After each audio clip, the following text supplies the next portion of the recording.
መውሊድ ይበቃል አይበቃም ጭቅጭቅ ውስጥ ከምንገባ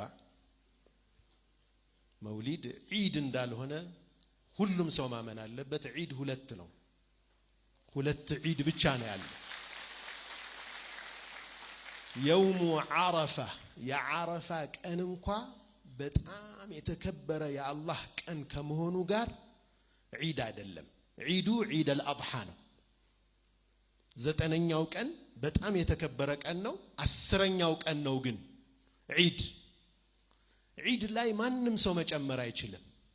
ነገር ግን ነብዩ ሰለላሁ ዐለይሂ ወሰለም አሽረፈል ኸልቅ የተወለዱበት ወር ደግሞ እሳቸው ሳይወሱበት ስለሳቸው ሳንነጋገር እሳቸውን ሳናወድስ ታሪካቸውን ሳንማማርበት ኖርማሊ ይለፍ ምንም እንዳልተፈጠረ ማለትም ልክ አይደለም። እንማማርበታለን። ዒድ ነው ብለን አናምንም። ሙናሰባው ግን ለንዲህ አይነት የነብዩ ሰለላሁ ዐለይሂ ወሰለም ማንነት ማስተዋወቂያ መዋል መቻል አለበት። ከዒባዳ ጋር ያገናኘ ተሳስቷል ዝም ብሎ ማለፍ አለበትም የሚለው ልክ አይደለም። መሃል ላይ ያለው መንገድ ዒባዳ አይደለም፣ ሙናሰባ ነው፣ ክስተት ነው። ያን ክስተት በዚህ ወር እንዲህ ተከስቷል ብለን የነብዩን ሰለላሁ ዐለይሂ ወሰለም ሲራ እናወራበታለን። ሲምፖዚየሞች መካሄድ አለባቸው። በአደባባይ ሙስሊም ላልሆኑ ወገኖች በዚህ ወር እንዲህ አይነት ክስተት በዓለማችን የተከሰተበት ነው ብለን ስለ ነብዩ ሰለላሁ ዐለይሂ ወሰለም እናስተምርበታለን። ከዒባዳ ከዒድ ጋር መገናኘት ፈጽሞ የለበትም። ሚዛናዊ እይታ ይህ ነው የሚሆነው። ከጭቅጭቅ እናወጣዋለን። ማን ነው የሚጠላ? ነብዩ ሰለላሁ ዐለይሂ ወሰለም ስለ ረሱል ይነገር ቢባል ማን ይጠላል?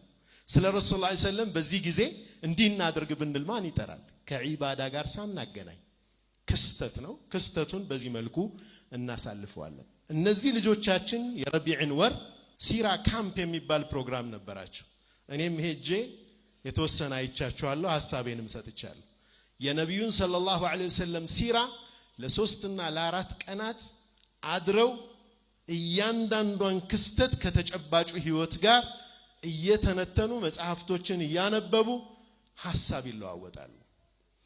ይህ ካልቸር በእነሱ ብቻ መቅረት አለበት አይደለም። እያንዳንዱ ሰው ስለ ነብዩ ሰለላሁ ዐለይሂ ወሰለም በደንብ ማወቅ አለበት። ስናውቃቸው እንወዳቸዋለን፣ ስንወዳቸው እንከተላቸዋለን፣ ስንከተላቸው በጀነት ከሳቸው ጋር እንሆናለን ኢንሻአላህ።